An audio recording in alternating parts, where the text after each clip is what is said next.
Hello viewers, आप सभी का मेरे इस वीडियो में स्वागत है। जय माता दी। असफलता यही बताती है कि प्रयास पूरे मन से नहीं किया गया। सच में ये बात मुझ पर लागू होती है और ये सच्चाई भी है कि मैं 2015 से लेकर 2024 चल रहा है, अब तक जो भी मेहनत किया गया है वो पूरे मन से नहीं किया गया। मैंने बहुत सारे एग्जाम दिए, लगभग तो मैंने 20 एग्ज़ाम दिए ही हैं, फिर भी उसमें मैंने सन मतलब मेरा नाम ही नहीं आया। आप समझ सकते होंगे कि मैंने कितनी मेहनत की है।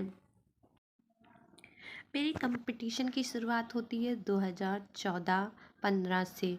मैंने 2014-15 में इंटर कंप्लीट किया। जस्ट उसके बाद सपने बहुत बड़े बड़े देखे थे मैंने, इसलिए पापा मम्मा से बोला कि नहीं, मुझे बाहर पढ़ने जाना है।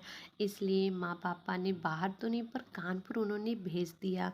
वहाँ फैमिली मेम्बर्स रहते थे, अंकल आंटी, तो उन्हीं के पास भेज दिया कि जाओ पढ़ाई करो, और मैं पढ़ने चले आई। और आकर जो मेरे कज़न लोग थे उन्हीं की एडवाइस पर मैंने बीए का फॉर्म डाल दिया, क्योंकि इंटर में ना तो मेरे पास बायो था और ना ही मैथ था। इस वजह से मुझे बीए ही करना पड़ा। बीए फर्स्ट सेमेस्टर की, सेकंड सेमेस्टर की, थर्ड सेमेस्टर में मैं सोच रही थी मैं क्या करूं कि मैं जॉब पा जाऊँ। उस समय जॉब मेरी बहुत, पर सही गाइडेंस ना होने की वजह से मैं कुछ नहीं कर पाई। 2016 में मैं बांदा आ गई छोटे अंकल के पास। उन्हीं के थ्रू मैं महिंद्रा कोचिंग ज्वाइन की, जिसमें मैंने बैंक की तैयारी शुरू की। उस समय जीएस, रीजनिंग, मैथ बहुत हार्ड लगता था और मुझे समझ में भी नहीं आता था। मैं प्रैक्टिस करती गई, पर कहते हैं ना, सही गाइडेंस की वजह से, या फिर मेरे में उतना ही दिमाग नहीं था कि मैं अच्छे से उसको पढ़ सकूं। 2017 तक मैं बांदा थी। जस्ट उसके बाद मैं मथुरा गई। मथुरा में भी मैंने ट्रांसफ़र लेकर महिंद्रा कोचिंग ज्वाइन किया। उस समय मेरी पढ़ाई अच्छी चल रही थी, पर बीच में ही मेरी शादी तय हो गई। 2019 तक मेरी शादी हो गई। शादी होने के बाद मैं फिर से बांदा रिटर्न आ गई। वहाँ मैंने कोचिंग ज्वाइन ही किया था 1 महीने तक कि मेरी प्रेगनेंसी आ गई, और फिर मैंने पढ़ाई बीच में ही स्टॉप कर दी। जस्ट 2 साल निकलने के बाद मैंने अपनी पढ़ाई 2021 में फिर से स्टार्ट की।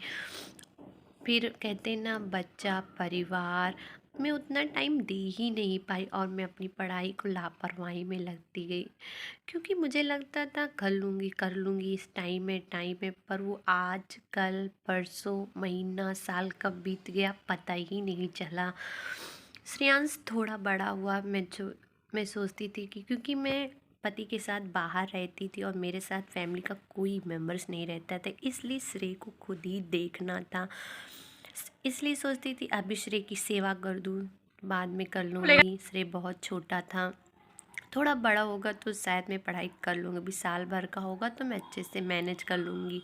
पर मेरी सोच गलत थी। श्रेय जैसे जैसे बड़ा होता गया वैसे मुझे टाइम बिल्कुल भी नहीं मिलता गया, और मैंने अपनी पढ़ाई लापरवाहियों की वजह से आजकल में छोड़ती गई।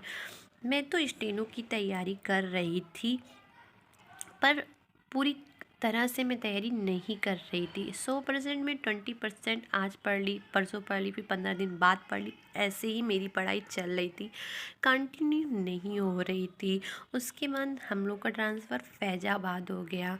फिर मुझे लगा कि अगर मैंने अब पढ़ाई नहीं की, एक समय ऐसा आया कि मुझे लगा कि अगर मैंने पढ़ाई नहीं की तो सब कुछ हाथ से निकल जाएगा। अभी मैंने जस्ट एपीएस और एआरओ का एग्ज़ाम दिया।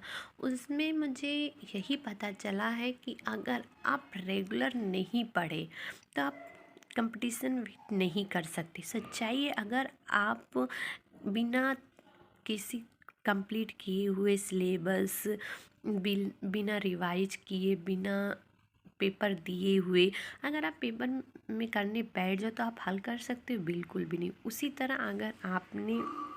अगर कहीं आपको जाना है और आपने उसकी तैयारी नहीं की है तो आप वहाँ कैसे जाओगे? यही होता है लास्ट टाइम में कि सब कुछ बिखर जाता है। आज वही हम मेरे साथ भी हो रहा है कि सब कुछ बिखर तो नहीं गया, पर लास्ट टाइम आ चुका है कि अगर मैंने पैर आगे नहीं बढ़ाया तो पीछे भी रख के मैं बहुत पछताऊँगी। इसलिए अब एक ही टाइम है, अब लास्ट टाइम है, 2024 की जॉब पाना ही पाना है। और उसके लिए ये सोचना है कि मुझे क्या करना है, कैसे पढ़ाई करनी है, किस तरीके से करनी है, वो भी स्मार्ट तरीके से। पढ़ाई ये नहीं कि 1 घंटा 2 घंटा रेगुलर पढ़ लिए बस हो गया, नहीं, स्मार्ट तरीके से। अब इसी के साथ मैंने अपनी शुरुआत कर दी है। आज मेरी स्टडी का सेकंड डे है और मैं यहाँ 11 बजे सुबह से लेकर शाम तक 11 बजे फ्री हुई हूँ। तो मैंने आज करंट अफेयर उठाया, मैंने मोबाइल में करंट अफेयर चेक कर रही हूँ, पर मुझे समझ में नहीं किसका पढूं। फिर लास्ट टाइम में मैंने उत्कर्ष सर का करंट अफेयर समझ में आया, पर उन्होंने फर्स्ट में पहले नोबेल पुरस्कार के में बताया, जिसको मुझे लिखने पढ़ने में और फिर से रिवाइज करने में लगभग 2 घंटे लग गए। मैं यहाँ 11 बजे बैठी थी और मुझे पढ़ते पढ़ते लगभग 1:30 बज चुके थे, क्योंकि मैं सुन रही थी फिर लिख रही थी, फिर सुन रही थी लिख रही थी। एक बार मैंने रफ किया, फिर मैंने उसको फेयर कॉपी की। इस तरह से नोबेल पुरस्कार का मेरा जो उन्होंने पढ़ाया वो कंप्लीट किया। कुछ नहीं तो एक क्वेश्चन तो मुझे याद ही हो गया कि नोबेल पुरस्कार कब से शुरू किया गया। मैं भी आपको बताना चाहती हूँ कि नोबेल पुरस्कार 1901 में शुरू किया। उसमें 5 क्षेत्र में ही नोबेल पुरस्कार दिए जाते थे, बट 1969 में एक और क्षेत्र में नोबेल पुरस्कार दिया जाने लगा, जो था अर्थशास्त्र।